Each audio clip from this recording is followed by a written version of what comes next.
দর্শক দেখুন, ভোটের আগে আচমকা পদত্যাগ রাজ্যপাল সিবি আনন্দ বোসের। ইস্তফা দিল্লি গিয়ে, তার জায়গায় দায়িত্বে প্রাক্তন গোয়েন্দা কর্তা। নিচে লেখা, পশ্চিমবঙ্গের রাজ্যপাল পদ থেকে বৃহস্পতিবারই ইস্তফা দিয়েছেন সিবি আনন্দ বোস। তারপরই অন্তর্বর্তী রাজ্যপাল পদে রবিকে দায়িত্ব দেওয়ার কথা ঘোষণা করা হয়। কে এই রবি? দেখুন ডান দিকে, RN রবি, যিনি তামিলনাড়ুর রাজ্যপাল। তো তাকেই এই অন্তর্বর্তী দায়িত্ব দেওয়া হয়েছে, এমনটাই খবর। আর ডক্টর সিবি আনন্দ বোস পদত্যাগ করে আমি জানি না কি করবেন, কোথায় যাবেন। তো দর্শক, এই খবর সামনে এসছে এবং সেই সঙ্গে অনেক প্রশ্নও তৈরি হয়েছে যে ভোটের আগে হঠাৎ করে এই সিদ্ধান্তটা কেন নেওয়া হলো, পেছনে কি রহস্য। তো রহস্যের যে বিষয় সেটা তো রয়েছে, কিন্তু দর্শক আরও একটা রহস্য যেটা সামনে এসছে সেটা হচ্ছে এই রাজ্যের মুখ্যমন্ত্রীর একটা লম্বা পোস্ট, মানে উনি একেবারে স্তম্ভিত হয়ে গেছেন, যেটা বলতে চেয়েছেন। হঠাৎ করে এইরকম পদত্যাগ, কি ব্যাপার? ওনাকে জানানো হয়েছে, মানে যা কিছু হয়েছে নাকি নিয়ম মেনে হয়নি, এই সব বলে লম্বা একটা পোস্ট, মানে একেবারে দরদ উথলে উঠেছে রাজ্যপালকে এখান থেকে, মানে ডক্টর সিবি আনন্দ বোসকে এখান থেকে সরিয়ে দেওয়ার মানে কারণে। মিডিয়াতে রিপোর্টও হয়েছে, দেখতে পাচ্ছি। এই যে বোসের ইস্তফায় স্তম্ভিত মমতা। তারপরে দেখুন, রাজ্যে ভোট পিছিয়ে রাষ্ট্রপতির শাসন জারিতে সাই দেননি বলেই সরতে বলা হলো, প্রশ্ন তৃণমূলের। মানে ওনাকে নাকি চাপ দেওয়া হচ্ছিল রাষ্ট্রপতি শাসন জারি করার ব্যাপার, উনি মানতে চাননি, সাই দেননি, সেই জন্যই কি ওনাকে সরানো হলো, প্রশ্ন তুলতে শুরু করে দিয়েছে টিএমসি। মানে এখন বিরাট আস্থা ভরসার জায়গা ডক্টর সিবি আনন্দ বোস। আর দর্শক, এই ডক্টর বোসকে উদ্দেশ্য করেই এই মুখ্যমন্ত্রী একটা সময় কি বলেছেন, ছোট্ট একটা ভিডিও দেখিয়ে দিই, তারপর তো নিশ্চয়ই ব্যাখ্যাতে আসবো। এই ডক্টর সিবি আনন্দ বোস সম্পর্কে কি ধরনের কুৎসিত মন্তব্য, কুৎসিতই বলবো কারণ এই ধরনের মন্তব্য একজন রাজ্যপালের ক্ষেত্রে এটা একেবারেই কাম্য না। আপনাদের নিশ্চয় মনে আছে, রাজ্যপালকে নিয়ে একটা বিতর্ক তৈরি করা হয়েছিল। একজন অস্থায়ী কর্মচারী হবেন, এক যুবতী, তিনি হঠাৎ করে একটা অভিযোগ করে বসেন যে তাকে ভিতরে ডাকা হয়, ডেকে তার সঙ্গে অশালীন কিছু আচরণ করেন ডক্টর সিবি আনন্দ বোস। যদিও ডক্টর বোস সিসিটিভি ফুটেজকে সামনে এনে বোঝানোর চেষ্টা করেছিলেন যে যেটা বলা হচ্ছে তার ব্যাপারে মিথ্যা, ফেক, কিন্তু সেই যুবতীকে নিয়ে তো তৃণমূল কংগ্রেসের লোকেরা কত কি করলেন, কত উৎসাহ দিলেন কার্যত, কত কি, তার সব বিষয় সামনে এলো। এখন তো শুনছি নাকি তাকে আবার একটা কি চাকরি দেওয়া হয়েছে, জানি না তাহলে অ্যাকচুয়ালি বিষয়টা কি হয়েছিল। তাকে চাকরি দিয়েছে রাজ্য সরকার, শুনছিলাম। তো যখন ওই ঘটনা ঘটলো সেটাকে নিয়ে তো অনেক হইচই হলো। সায়ন্তিকা বন্দ্যোপাধ্যায়, অভিনেত্রী, যখন উপনির্বাচনে এমএলএ হলেন, যখন বলা হলো যে আপনাকে শপথ নিতে আসতে হবে রাজভবনে, উনিও বললেন না আমি রাজভবনে যাব না। মানে রাজভবনে গেলেই মনে হচ্ছে ডক্টর সিবি আনন্দ বোস শ্লীলতাহানি করে বসবেন, মানে এমন টাইপের একটা ন্যারেটিভ তৈরি করার চেষ্টা হচ্ছিল। এবং খুব খারাপ লোক। কুণাল ঘোষ তো আকার ইঙ্গিত করে লম্বা পোস্ট করলেন, কি কার কোন শিল্পী কোথায় গিয়ে দেখা, অমক তমক বলে কত কি, যাচ্ছে তাই আক্রমণ। মানে এত বাজে রাজ্যপাল বাংলাতে কখনো আসেনি, এটাকে এস্টাবলিশ করার চেষ্টা হলো। তারপর তো নানানভাবে আক্রমণ তো করা হয়েছে, যখনই কিছু বলার চেষ্টা করেছেন তার সম্পর্কে উল্টোপাল্টা মন্তব্য। তো আমি যাকে এখনও থামিয়ে রেখেছি ওটা একটু শুনিয়ে দিই আপনাদেরকে, রাজ্যের মুখ্যমন্ত্রী কি বলেছিলেন। রাজ্যের মুখ্যমন্ত্রী এই ডক্টর সিবি আনন্দ বোস সম্পর্কে কি মন্তব্য করেছিলেন, দর্শক আগে শুনুন, তারপর তো অবশ্যই ব্যাখ্যাতে আসছি। বাবারে, আমাকে এখন রাজভবনে ডাকলে আমি আর যাব না, রাজভবনে আমি আর যাচ্ছি না ভাই। আমাকে রাস্তায় ডাকলে যাব, রাজ্যপালের কথা বলতে হলে আমাকে রাস্তায় ডাকবেন, আমি রাস্তায় গিয়ে দেখা করে আসব। কিন্তু যা কীর্তি কেলেঙ্কারি শুনছি, আপনার পাশে বসাটাও পাপ। এই বয়সেও রাজ্যপালের ভয়, তো যাই হোক দর্শক, এটা বলেছিলেন। তো এবার বলুন, যিনি এই রাজ্যপালকে ব্যক্তিগতভাবে এই রকম খারাপ বলে জানতেন, তো সেই লোকটা বিদায় নিলে সেটা তো ভালো। তো কারণ একজন মুখ্যমন্ত্রীকে রাজভবনে যেতেই হয়, একটা সাংবিধানিক ব্যাপার, তো যেতেই হয়। তো যদি ওই ব্যক্তি রাজ্যপাল তিনি যদি এই রকম খারাপ মানুষ হন যে পাশে বসা যাবে না, পাশে বসাটাও বিপদের, তো সেই মানুষটা চলে গেলে তো নম করে কালীঘাটে তো একটা পুজো দেওয়ার কথা তো রাজ্যের মুখ্যমন্ত্রীর। দর্শক ভাবুন, যেভাবে মন্তব্যটা করেছিলেন এবং আরও অনেকে অনেক কথা বলেছিলেন, তো সেই লোকটার পদত্যাগ খবর আসছে, অন্য কেউ আসছেন, তো সেটাকে নিয়ে এত স্তম্ভিত বলে চিৎকার চেঁচামেচি বা এরকম লম্বা পোস্ট এবং হোম মিনিস্টারকে উদ্দেশ্য করে সব কত কি, এবং আমি শুনছিলাম কি নাকি কথা কাটাকাটি হয়েছে, এটাও বলা হচ্ছে মিডিয়াতে, কথা কাটাকাটি হয়েছে। তো এত কথা কাটাকাটির কি আছে ডক্টর বোসকে এখানে রাখার ক্ষেত্রে, যে লোকটা এত বাজে বলে আপনারা আকার ইঙ্গিতে বুঝিয়েছেন? এখানেই তো দর্শক রহস্য। তাহলে এটা কি? তাহলে কি এই যে এখানে বলা হয়েছে না, খবরের যে হেডলাইনটা দেখছিলাম, চাপ দিয়ে নাকি এই যে বলা হয়েছে যে কি রাজ্যে ভোট পিছিয়ে রাষ্ট্রপতির শাসন জারিতে সাই দেননি বলেই সরতে বলা হলো, মানে এই চাপের ব্যাপারটা। তো এটা কি তাহলে ওই ধরনের একটা ন্যারেটিভ বা কিছু করে একটা কি আপনারাই তাহলে চাপে রেখে দিয়েছিলেন, রাজ্যপালকে রেখে দিয়ে নিজেদের মতো করে কাজটা করাচ্ছিলেন?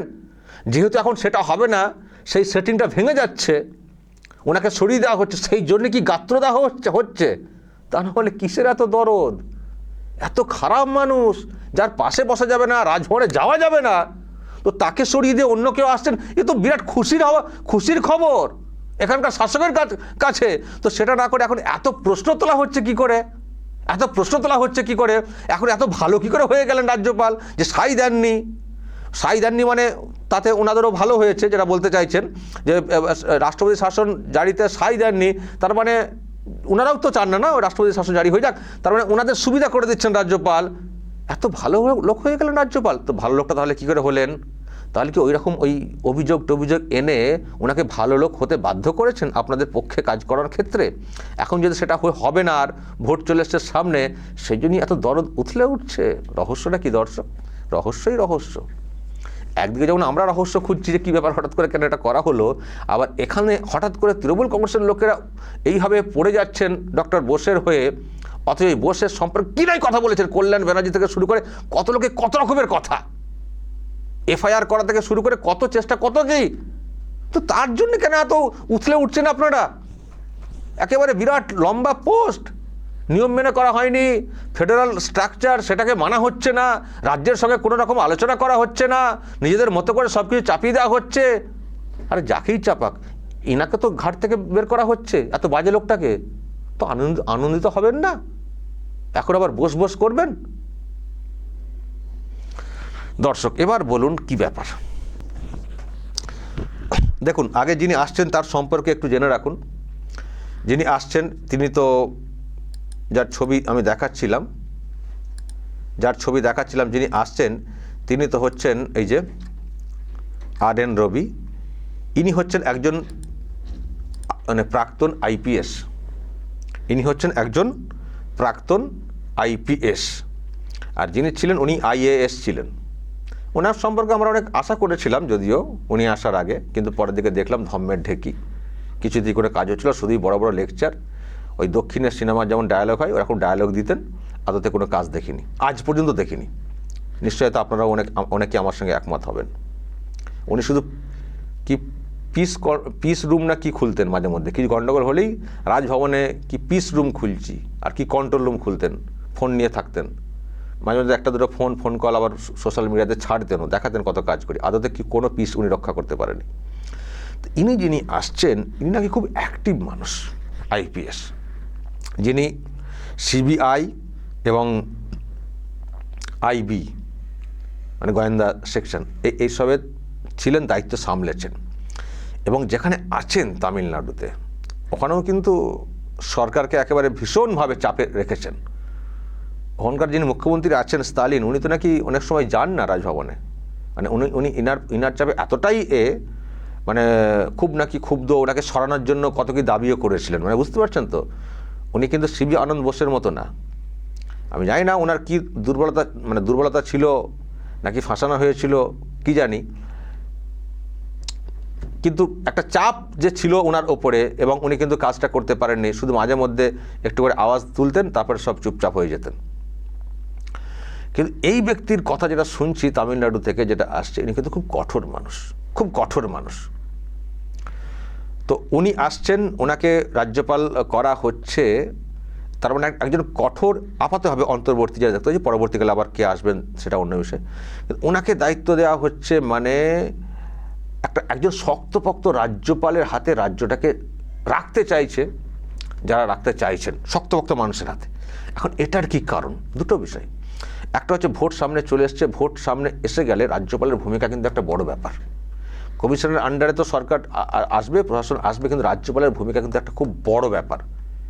এই অ্যালবেলে রাজ্যপাল কিন্তু চলবে না, নরম ওই রকম মানে দেখতে শুনতে একবারে সুটবুটওয়ালা, কাজের কাজ কিছু নেই, ওই রকম চলবে না। এই রাজ্যে একটা শক্তপোক্ত রাজ্যপালের প্রয়োজন রয়েছে, এক।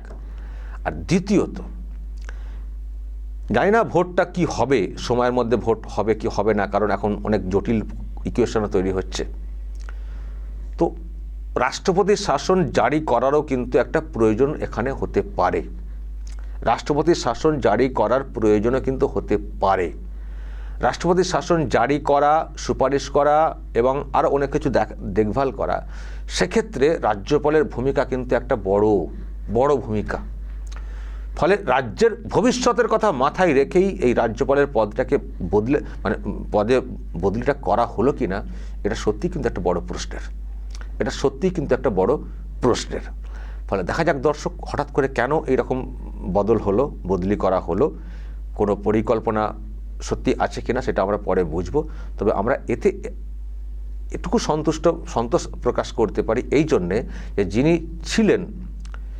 ছিলেন তার সম্পর্কে যেসব প্রশ্ন তৈরি হচ্ছিল না, তিনি জোর করে বেশি কিছু বলতে পারতেন, বললেই ওনার বিরুদ্ধে সব দেগে দিতেন অনেকে, ওনার চরিত্র ইত্যাদি নিয়ে। আমি জানি না ওনার সত্যিই কতটা সেই দুর্বলতা কত কি আছে, নাকি ফাঁসিয়ে কোনোভাবে মুখ বন্ধ করার চেষ্টা, সেটা বলতে পারবো না। কিন্তু এমন একটা সিচুয়েশন হয়ে গেছিলো, বা উনি নিজের ইমেজটা এমন করে ফেলেছেন, বা ওনাকে এমনভাবে তৈরি করে ফেলা হয়েছিল, ওনার স্বাভাবিক যে কাজকর্ম সেটা কিন্তু উনি করতে পারছিলেন না। আর আমি এই RN রবির যে রিপোর্ট পাচ্ছি, একেবারে মানে বিধানসভাতে কঠোরভাবে, তারপরে জাতীয় সঙ্গীত অবমাননা করা হয়েছে বলে কঠোর অবস্থান নেওয়া, খুব হার্ড একজন লোক। ফলে এই লোকটির দায়িত্বে আপাতভাবে হলেও যখন রাজ্যের দায়িত্বটা আসছে, তাতে বলতে পারি আমরা সন্তুষ্ট। কারণ যাকে আমরা দেখছিলাম, অ্যাকচুয়ালি কাজ তার কাছ থেকে আমরা দেখতে পাচ্ছিলাম না, কাজের কাজ করতে পারছিলেন না। ফলে সেদিক দিয়ে আমরা সন্তুষ্ট। এখন ওনারা কি আতঙ্কে ভুগছেন কে জানে, রাজ্যের মুখ্যমন্ত্রী বা শাসক দল, যে বেশ সেটিংটা করে ফেলেছিলাম, আবার নতুন আবার ওই টাইপের একজন লোক আসছেন, তাহলে কি হবে। এখন এই ভাবনাতেই এত বড় লম্বা পোস্ট আজকের দিনে করে ফেলেছেন কিনা, যখন আজকে একটা বড় ম্যাচ হচ্ছে, জানেন আপনারা ওয়াংখেড়ে, সেটা নিয়ে আমি পরে আসছি, দারুণ একটা ম্যাচ হচ্ছে, সেই জায়গায় বসে এত লম্বা টাইপ করেছেন, তার মানে ভীষণ জ্বলছেন রাজ্যের মুখ্যমন্ত্রী এই সিদ্ধান্তের জন্য, এটুকু বলতে পারি। দর্শক বলবেন যা বলার, এবং নজর রাখবেন আরামবাগ টিভিতে।